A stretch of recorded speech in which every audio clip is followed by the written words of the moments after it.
I'm just kidding. How you doing, everybody? What's up? Thank you for connecting tonight. Welcome to our session. Today's topic is an advanced English class. Yeah, C1 Advanced English class. Question, guys. Do you want to sound sophisticated? Do you want to sound confident? Right? I know the answer is yes, of course, absolutely, right? So if that is the case, if you want to sound sophisticated in your meetings, at work, with your friends, social conversation, and confident while expressing your ideas, while connecting ideas, today I'm going to teach you how you can do that and make your ideas flow, especially in terms of contrast. Okay, so that's the word of the day. What is the contrast? Contrast means to compare two things that are different. Idea one and idea two. So we're going to contrast them like this. It's important because at work, you have to contrast different ideas, different results, points of view, which is positive. How is this one different from this one? Right? So you absolutely need to learn how to do this one in English, and you need to learn how to do this in a sophisticated, professional, confident ways. And that's what I'm going to teach you today. These are the words that I'm going to teach you today. These bad boys are called adverbial conjunctions. Okay? Big word, but you'll get the hang of it. These are the target words: despite, in spite of, although, though, however, nevertheless, nonetheless, and even with. Okay? So the aim for you tonight is to absorb this material, apply it in conversation, and eventually use it in real life. Then come back to me and say, Mr. E, I was in a meeting and I expressed this idea at the meeting and it worked perfectly. Thank you so much, sir. And I'm going to say, you're welcome, bro. That's what we do. Okay. So, everybody, did you know Danny is my cousin? Everybody say, hello, Danny. Hello, Danny. Come on. Hello, Danny. What's up, Danny? Say something for the people. Something for the people. Yeah, bro. Give me five, man. Family. Family. You know what they say, right? Blood is thicker than water. Blood is thicker than water. So I'm very proud to have my cousin here joining us tonight. And all of you guys over there, sending a big shout out to Deities joining us for the first session. Welcome, bro. Erica Torres from Colombia. What's up, Erica? We've got Stephanie Francisco Giselle, the hardest working CSR in Guatemala. Respects. Jonathan, Karen, what's up? Jacobed. We've got Mariana and Milka and Ricardo. Welcome. Let's get started, guys. Okay, let's begin with a little bit of context. Now, let's dive in a little bit into a context. Can everybody see that over there on the board? Yeah, everybody see that? Okay, this is taken from, let's see, Luke chapter 22, verse 42. Okay, now watch this. Watch this. So I'm just going to read it for you first and I'll explain it to you. So it says here, Father, if you are willing, take this cup from me. Nevertheless, not my will, but your will be done. Ah, Jesus said that once, right? And imagine the situation that he was going through, right? He was going to take this, he had to make a big choice to either go with his feelings or follow the plan of the Father. He had to make a choice. Go with his feelings or do the Father's plan or do the Father's will. So we've got two ideas: my feelings, what I want, or do God's will. And that's a question that we have to contrast every day, right?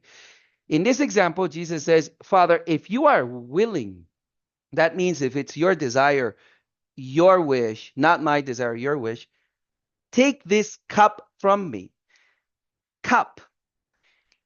In biblical terms, a cup usually represents punishment. It represents some kind of punishment, right? So by him telling his father, by telling him, take this cup. What's he saying there is, take this punishment, right? Right? Because all of the sins of mankind were put into that cup that he was going to bear, because he was gonna die for everybody, right? So he said, if it's your will, take this cup from me. In other words, take this away from me, right? Then he said here, nevertheless, not my will, not what I want, but your will be done. It's not what I want. It's what you want. Very powerful. Now, why did I show you this example? Because this is a perfect example of how powerful these conjunctions can be. How let's say, impactful they can change the idea around. So in this Bible verse, you can see clearly how we're using nevertheless to connect two ideas, two contrasting ideas. The first idea that we got here are the feelings. Jesus had feelings, right? He was like us. He was a man, right? He was scared. He was frightened. He was, how could he feel like at this time, at this point? He knows he's going to die. How would you feel? Like, so he had all these feelings invading him. And we have the second idea, which is the decision to follow God's plan or the Father's plan by saying, nevertheless, not my will, but your will be done. So we need something to contrast the two ideas and to connect them so it flows. So here we're using nevertheless to connect these two ideas, to compare these two different ideas. Because one idea is my feelings, what I want, my life, I don't care. But, because nevertheless is a big but, nevertheless, it's not about my feelings. It's not about what I want. It's about what God wants. It's about taking a decision of following God's plan. That's why he said here, your will, your plan, your desires, your will. And that's why Jesus took the bravest decision ever. That's why you and I have salvation, because he took that decision not to follow feelings, but to obey the plan of God. So there you go. That's how you can connect these type of ideas. Well, anyways, I wanted to show you how language can impact the way that you speak. We're talking about, going back to our topic here, talking about being sophisticated, speaking with confidence, with a higher level of English. But is the same idea, right? We could have said here, we could have said here, if you're willing, take this cup from me, but not my will, but yours. But that but is just too weak. It's a weak word.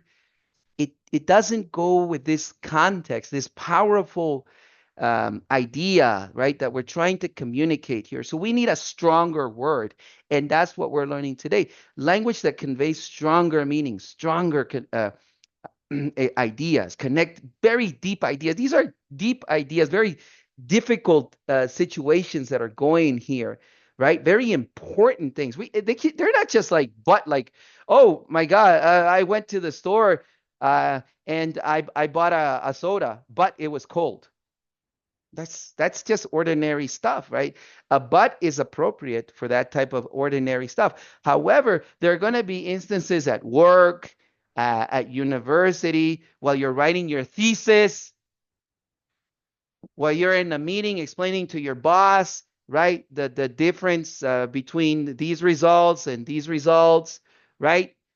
Where you're going to need to sound sophisticated and confident about what you're talking. And a but is just too weak. That's not going to fit. That's not going to cut it, like we say.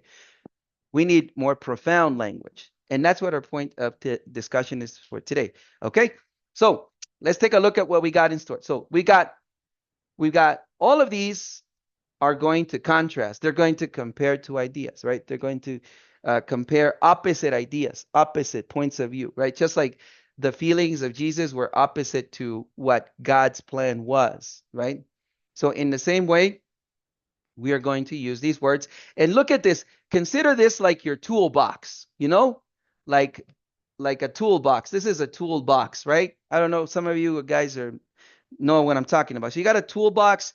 You got all these beautiful tools here. What does that mean? You can produce different results, create different things. You know what I'm saying? So actually, I was teaching a gentleman, a very, very educated gentleman, and he was like writing down every word. And he told me, no, these are great tools. You're giving me tools. You're giving me tools. That's what he said. And like, yeah, you're right. These are all tools, right? Because in the correct moment when it comes, he's going to use these tools, right?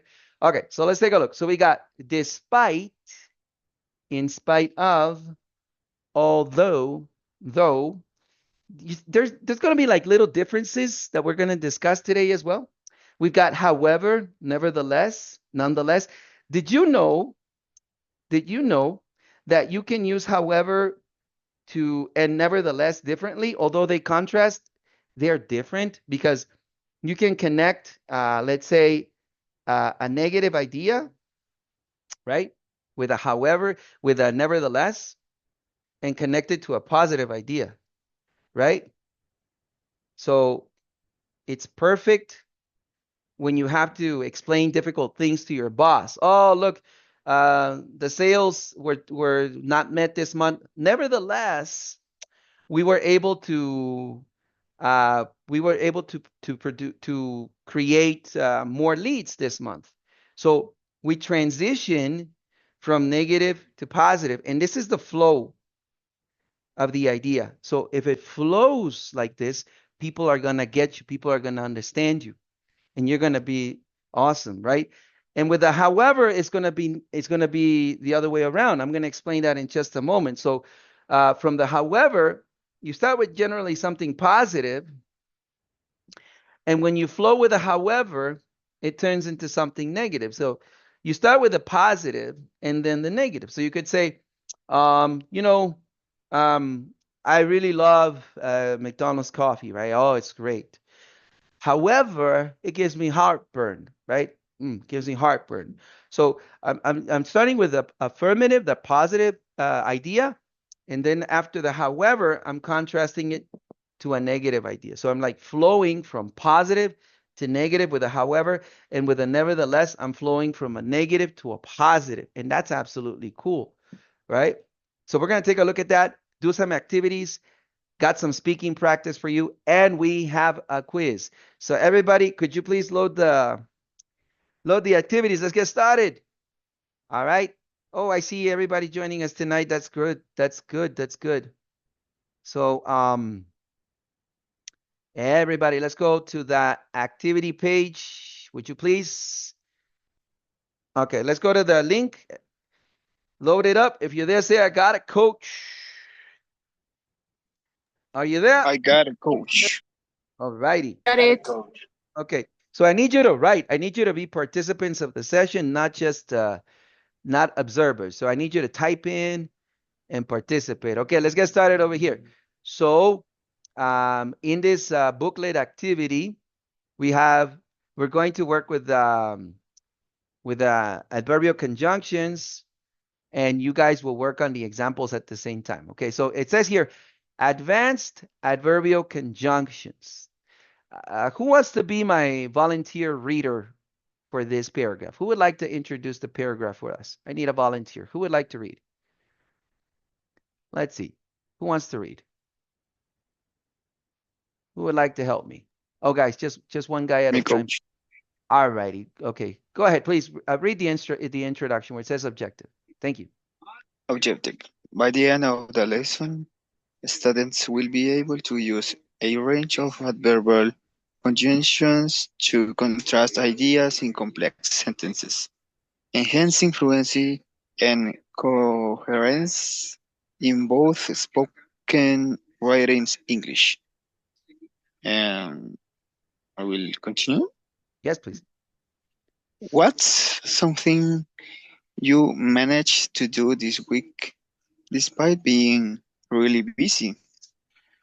Tell me about something you enjoyed, even though it was difficult. Mastering adverbial conjunction will make your conversation smoother and more professional, allowing you to clearly contrast ideas in any discussion or debate. Good. Keep Well, going. whether in job interviews or social settings, using however, despite, and nonetheless add deep to your language, showing confidence and fluency in English. Good. These words are your secret tools to sound more sophisticated and precise, making your ideas stand out in both casual chats and formal presentations. Thank you so much, sir. Appreciate that. Who was reading? I didn't catch the name. It was being Oh, prudent. Prudence. Thank you, sir. Give me five. Thank you. Thank you so much. So yeah, just like Prudence said, so if you use these conjunctions correctly, you'll sound sophisticated, precise. Your ideas are going to stand out and flow.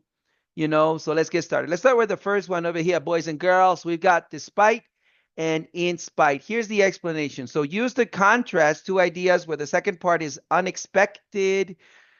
Unexpected. So the second part is unexpected. That's the key word here. Both are followed by a noun, pronoun, or gerund. So here's the grammatical structure. Watch this, watch this. So you're going to say despite or in spite of. That forward slash means practically they're the same. Okay, they're the same. So you're going to use either of those plus the noun or the gerund. Okay. So check out some examples over here. It says the representative managed to process the refund within minutes despite the technical issue. 2, in spite of my terrible singing voice, I decided to enter the karaoke competition anyway. 3, despite the heavy traffic, I still arrived on time for the meeting. Now, notice what's going on here. We've got despite, and we got a phrase, the technical issue. Here we got in spite of, and we have a phrase, my terrible singing voice. Here we have despite, and we have a phrase. So that's the grammar part here that they're talking about, the noun or the gerund. So the gerund is a verb in the ing form that works as a noun. So we'll take a look at now at some examples. So everybody, let's could you guys scroll down? Let's type in here to use the language. So we got to connect two ideas using despite. Okay?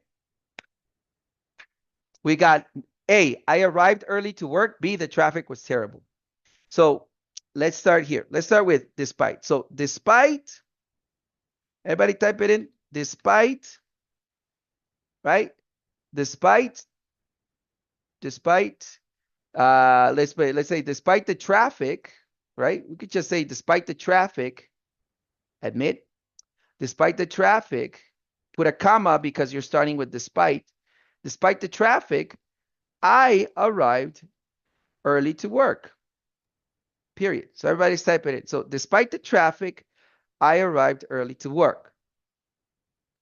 Now I'm using the phrase here. You see, I'm using the phrase after the despite. All righty. All right, let's go to number 2. Now let's practice with in spite of. So in spite of, same idea, contrast. A, I didn't sleep well last night. I feel energized.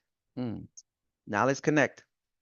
So watch this, watch this. We're going to start with in spite of. Now, here we have didn't sleep. The rule says we have to use a gerund. Let's turn this into a gerund. So how would you change this into a gerund? In spite of not sleeping well last night, comma. Because remember the rule says that I have to use a gerund form. This is the gerund, sleeping. However, what is the negative form of gerunds? You just put not. Okay? So you don't say don't sleeping. You say not sleeping. So in spite of not sleeping well last night, comma, I feel energized. Period. Okay, we're following the rules. We're following the rules, right? There's a rule for this. Alrighty? Okay, good. Everybody got it typed in? Let's go to number 3. We got another despite here. It says, idea A. She studied for the exam. She didn't pass. Oh, so sorry about that. Okay, let's start with despite. So we're going to go with despite. Okay, change this guy into a gerund. So what would be the gerund form, guys? Studying. That's right, sir. Despite studying, right? Put the Y there. Despite studying for the exam, comma, she didn't pass. So we are following the gerund rule. Despite studying for the exam, she didn't pass. Okay, guys? So type it in there. So remember, after in spite of or despite, you use a phrase, right? Like the traffic is a phrase. Why is it a phrase? Because there is no verb. There's no verb. It's just the subject there. Look, it's a phrase, the traffic. This one has a verb. I arrived. That's the verb. Okay? So the rule says we have to use a phrase, a noun phrase, or a gerund. Here we have a gerund, negative gerund, not sleeping and studying. Rule. We just need to follow the rules. Alrighty. So that takes care of those guys. Let's go. Let's click on next, everyone. Let's move again. Let's move on to our next set of adverbial conjunctions. So everybody, could we click on next? Alrighty. Okay, so we took a look at the first set, despite and in spite of. We understood the rule. After the adverbial conjunctions, we got to use either a noun or the gerund. Let's move on now to although and though. Oh, so for the pronunciation OU, GH, it's just an O sound. Oh, you're gonna say though, although. Okay, so don't get stuck with that. Now, this is what we got for this one. Let's see. Can I get a volunteer to read this one? Who'd like to give me a hand here? I can Volunteers? do it. Alrighty, please go ahead. Okay, both conjunctions introduce a subordinate clause that shows contrast. Though can be used in more informal settings and is often placed at the end of the sentences. Although is trickier as it can be used in sentences at the end or even as a standalone phrase, indicating contrast more casually. Right. Examples, please. Examples. Although the customer was upset, the agent remained calm and resolved the issue. Good. I ate a whole pizza. I was still hungry though. Though the forecast predicted rain, the event was sunny and perfect for an outdoor party. Good. Now the note on though. Note on though. Though can be confusing because it often appears at the end of a sentence, like a tag, making the contrast feel more casual. I didn't study for the exam. I passed though. It can be used in place of although in my sentence with the same meaning. I wasn't prepared though. I still managed to finish the race. Thank you so much, Jonathan. Nice reading. Can you say here mid-sentence? Mid. Mid. Okay, mid-sentence. Thank you, sir. Okay. Wonderful. Thank you. So though can be used informal, more casual. That's the difference. They're the same, but though is more informal, more casual. The other thing that makes it different is that it's more versatile, which means I can put it at the end of the sentence, like this one. Here's an idea. Hey, guys, I ate a whole pizza. I was still hungry, though. So I could place it at the end. The although is more thicker. I mean, they said here trickier. That means a little bit more. You got to think about how you use it. And it could be used in the mid-sentence. It can also be used at the end or even stand alone as an answer to a situation, indicating contrast as well, casually, right? Although I think this one could be a little bit more formal than the other one. That's my take on it. So Although the customer was upset, the agent remained calm and resolved the issue. Okay? Big contrast between both of them. Let's take a look of how to use them. So here we have although. Idea A, I wasn't hungry. I ate a huge lunch. Okay, let's put this one together. So although, what? Although I wasn't hungry. Oh, look, I'm using a sentence, comma. I ate a huge lunch, period. Okay? So although I wasn't hungry, I ate a huge lunch. See how it flows? Let's go to number 2, though.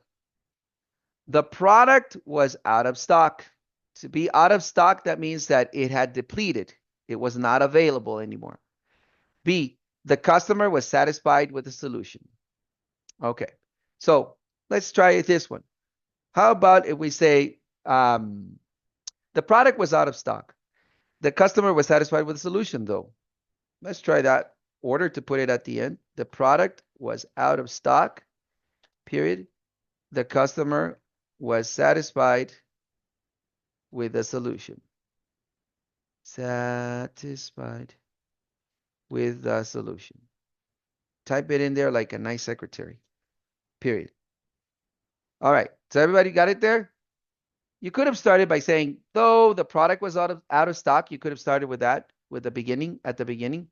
Though the product was out of stock, the customer was satisfied with the solution. That flows pretty good too. All right, guys, so that's the although and the though. Let's move on to the next set of adverbial conjunctions, please. Let's talk about even with and even though. More tools. All right, who would like to volunteer to read this set?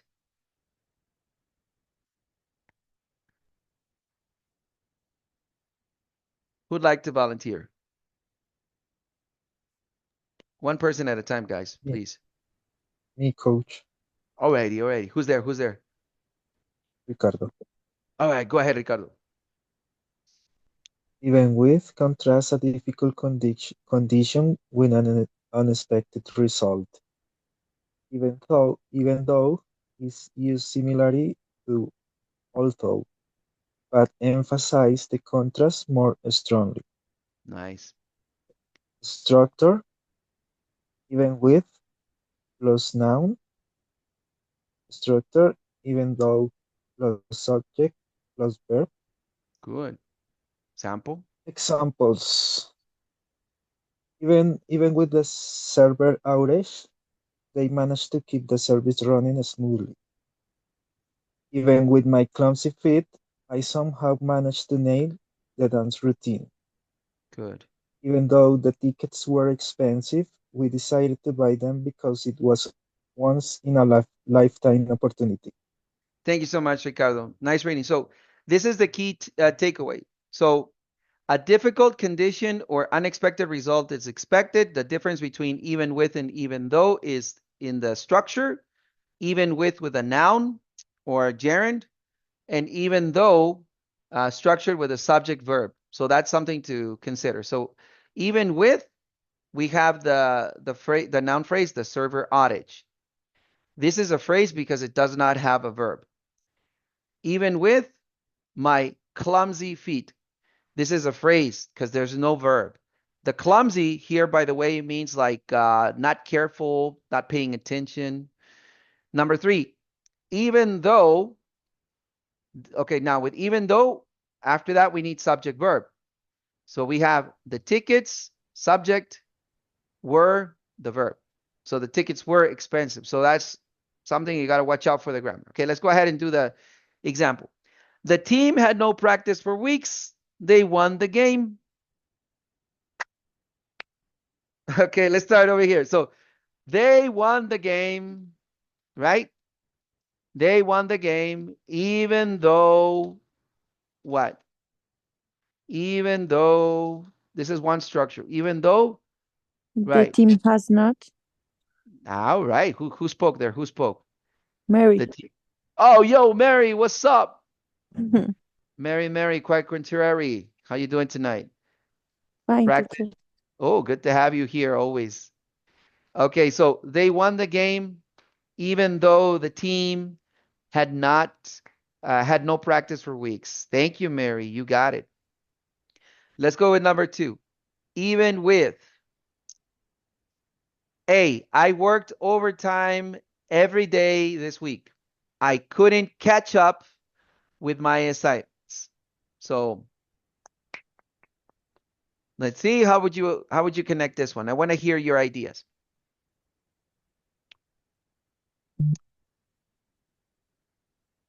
Let's try something. Let's try something. Okay, so the even with, we have to use a phrase or a gerund, right? So let's see. Even with, what would be the gerund form of work? Working. That's Working. right. Working.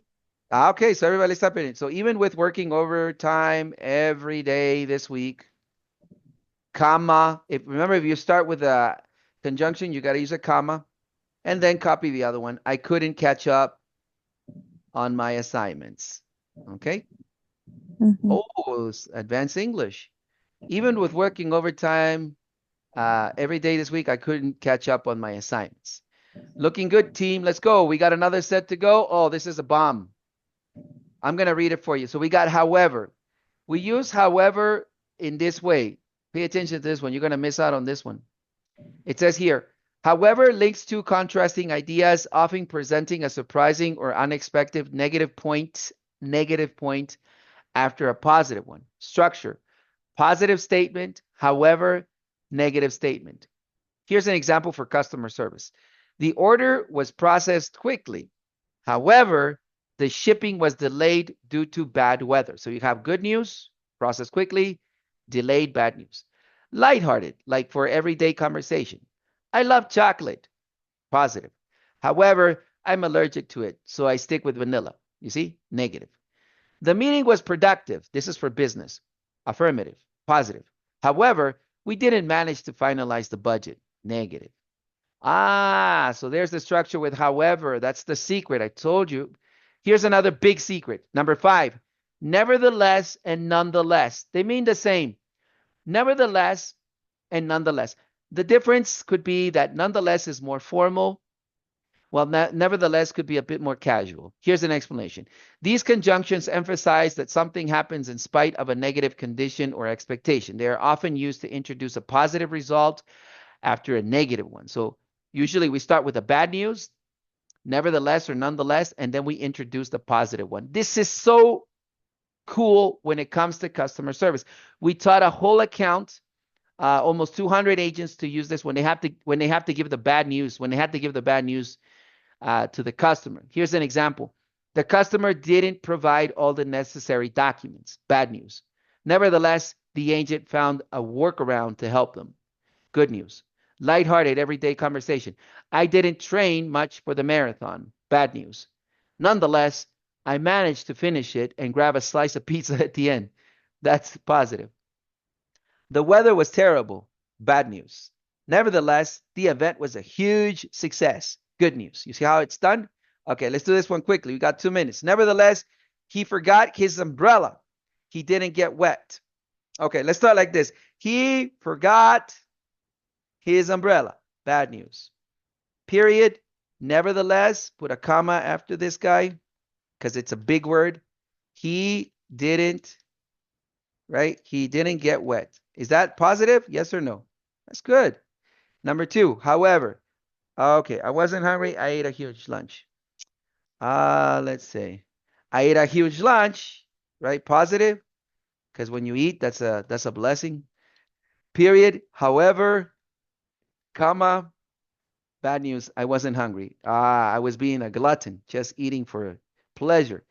3, nonetheless. Okay, we got a minute, 15. Let's complete. They increased the price. The customers kept buying. Okay. So they increased the price.